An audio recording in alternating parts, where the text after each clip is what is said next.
नमस्कार दोस्तों, आप सभी का स्वागत है आपके अपने YouTube चैनल पर। दोस्तों आज की वीडियो में बात करने वाले हैं TTML स्टॉक के बारे में।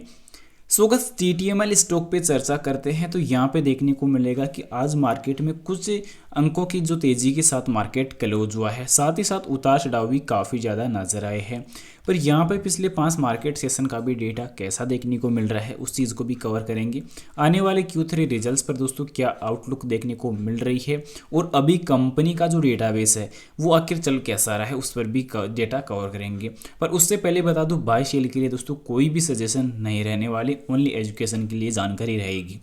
आज की क्लोजिंग 77 रुपये 55 पैसे पे दोस्तों क्लोज हुई है। इंट्राडे की टॉप प्राइस काफ़ी अच्छी इंक्रीज हुई है। पहली चीज़ जो यहाँ पे 78 रुपये 97 पैसे तक तेजी के साथ डेटा देखने को मिला है और साथ ही साथ लो प्राइस दोस्तों 76 रुपये 63 पैसे नजर आई है। अब ये प्राइस कहीं ना कहीं ऑल ओवर यहाँ पे देखने को जो मिली है वो काफ़ी ज़्यादा उतार चढ़ाव के साथ रही है। और कंपनी का पिछले 5 मार्केट सत्र का अगर डेटा अगर देखते हैं तो यहाँ पर भी दोस्तों उतार चढ़ाव जो है वो कहीं ना कहीं काफ़ी ज़्यादा नजर आए। जो 74 रुपये 15 पैसे तक इस स्टॉक में पिछले 5 मार्केट सत्र के अंदर हमें गिरावट नजर आई थी। और इंट्राडे में दोस्तों आज के सेशन में अगर बात करें या पिछले 5 सेशन में बात करें तो यहाँ पे ऑलमोस्ट 79 रुपये तक दोस्तों इस स्टॉक की जो जंप थी वो उतार चढ़ाव के साथ नजर आई थी। पर यहाँ पे कंटिन्यूसली अगर इस प्रकार का डेटा हमें मिला, वहीं लास्ट एक महीने के अंदर भी देखते हैं तो एवरेज गिरावट हमें नजर आई है, यानी कि अच्छी खासी जो है 3% की गिरावट देखने को मिली है। टॉप प्राइस 12 दिसंबर को देखने को मिली 85 रुपये 39 पैसे। पर उसके बावजूद अभी कंटिन्यूसली गिरावट हो रही है। यहाँ पे अगर कंपनी का दोस्तों आज के सेशन का वॉल्यूम अगर देखते हैं तो वॉल्यूम कहीं ना कहीं जो देखने को मिलेगा वो रहा है दोस्तों 31,41,000 का, यानी कि कहीं ना कहीं वॉल्यूम भी काफ़ी ज़्यादा देखने को मिली नहीं जितना हम एक्सपेक्ट कर रहे थे। पर डिलीवरी अगर इस वॉल्यूम की अगर देखते हैं तो 7.5 लाख शेयर की ही दोस्तों वॉल्यूम आज निवेशकों ने होल्ड की है, जो ऑलमोस्ट 35% की जो डिलीवरी है वो निवेशकों ने अच्छी खासी यहाँ पे होल्ड की है। उसी के साथ साथ दोस्तों आज के सेशन में जो बिड क्वालिटी में अगर बात करें ऑर्डर बुक में, तो ऑर्डर बुक जो रही है दोस्तों यहाँ पे सेलिंग की जो क्वांटिटी है वो फिर से कुछ दिखनी स्टार्ट हुई है। पर भारतीय बाजारों की एक अच्छी शानदार जो तेजी है वो फिर से नजर आई है। तो डेटा कहीं ना कहीं काफ़ी अच्छा इंप्रूव होते हुए देखने को मिल रहा है। आने वाले रिजल्ट्स की अगर कुछ प्री आउटलुक चेक करें तो कंपनी की जो प्री आउटलुक चेक कर सकती है, सबसे पहले कंपनी के लास्ट पिछले 4 रिजल्ट्स पर हम बात करें तो पिछले 4 रिजल्ट्स का प्रॉफिट, तो पिछले 4 रिजल्ट्स का दोस्तों जो प्रॉफिट नजर आ रहा है तो वो आप यहाँ पे देख सकते हैं 308 करोड़ का लॉस, 309 करोड़ का लॉस, 323 करोड़ का लॉस और 330 करोड़ का लॉस।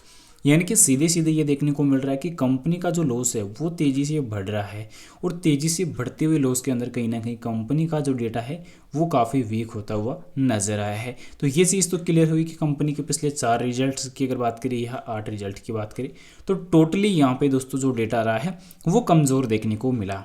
अब यहाँ पे उसी के साथ साथ एनुअली डेटा को अगर हम कवर करते हैं तो एनुअली डेटा में भी दोस्तों आप लोगों को पता चलेगा कि कंपनी की जो सेल थी वो कंटिन्यूसली गिरी थी। अब यहाँ पे अगर कंपनी के दोस्तों कुछ सालों का डेटा अगर देख लेते हैं, पिछले 4 सालों का ही, तो पिछले 4 सालों का जो डेटा यहाँ पे देखने को मिल रहा है 21, 22, 23 और 24, इसमें देखने को ये मिल रहा है कि कंपनी की जो सेल नज़र आई है वो यहाँ पे कंटिन्यूसली इंक्रीज होती हुई नज़र आ रही है पिछले 4 सालों से।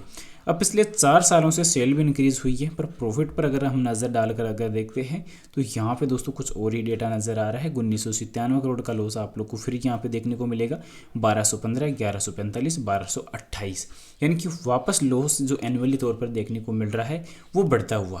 तो ये चीज़ कहीं ना कहीं काफ़ी कमज़ोर हो सकती है और आने वाले टाइम में फिर से मार्केट का जो डेटा है, कंपनी का जो डेटा है वो थोड़ा वीक देखने को मिला है। तो ये चीज़ कहीं ना कहीं कॉन्सेप्ट के तौर पर देखने को मिल रही है। एनालिसिस में अगर देखते हैं तो कंपनी का जो ब्याज एवरेज अनुपात का रेशियो है वो कम देखने को मिल रहा है। कंपनी का पिछले 5 सालों का जो सेल है वो 1.38% गिर चुका है। ये अभी के टाइम कंपनी के कुछ पीवक्स जो पक्ष विपक्ष के जो डेटा है वो यहाँ पे देखने को मिल रही है। उसी के साथ साथ मनी कंट्रोल के रिपोर्ट पर कुछ चर्चा कर ले तो मनी कंट्रोल के रिपोर्ट के मुताबिक दोस्तों कहीं ना कहीं जो डेटा है वो भी कमज़ोर नज़र आ रहा है। पर कंपनी की लास्ट रिजल्ट के मुताबिक कुछ जो कमजोरियाँ देखने को मिली है, नेट प्रॉफिट अच्छा इंक्रीज हुआ है, डेली TPS गिरी है और नेट इनकम में गिरावट नजर आई है। पर रेवेन्यू अगर देखते हैं तो यहाँ पे फिर से रेवेन्यू दोस्तों अच्छा खासा इंक्रीज रिकवर होता हुआ देखने को मिला है। अब दोस्तों आज की वॉल्यूम हमने देखी, पर यहाँ पे कुछ अपॉर्चुनिटी देखने को मिल रही कि एफआई का जो डेटा है वापस इंक्रीज हो रहा है धीरे धीरे, जो पॉजिटिव डेटा को यहाँ पे दर्शाता हुआ नजर आएगा। पर अभी आने वाले रिजल्ट्स में दोस्तों इस चीज़ का जो इफेक्ट है वो कहीं ना कहीं सीधा देखने को मिल सकता है और आने वाले रिजल्ट्स जो हैं थोड़े कमज़ोर आ सकते हैं। पर फिलहाल मैं दोस्तों आप लोग को बिल्कुल श्योर नहीं हूँ कि कमज़ोर आएंगे, पर उससे पहले अगर यहाँ पे 6 महीने के रिटर्न्स अगर देख लेते हैं तो 6 महीने का डेटा कहीं ना कहीं उतार चढ़ाव के साथ रहा है। पर पिछले 52 सप्ताह की जो हाई प्राइस ऐड हुई थी 25 जुलाई को 111 रुपये 40 पैसे देखने को मिली थी। फिलहाल बाय सेल के लिए कोई सजेशन रिकमेंडेशन नहीं रहेगी, जानकारी ओनली एजुकेशन पर्पज़ के लिए रहेगी। इन्वेस्टमेंट करने से पहले अपने फाइनेंशियल एडवाइजर की सलाह जरूर लें या खुद की रिसर्च जरूर से कर ले। मिलते हैं नेक्स्ट अमेजिंग वीडियो के साथ, तब तक के लिए इजाजत दीजिए। जय Shri Krishna. Thanks for watching this my video.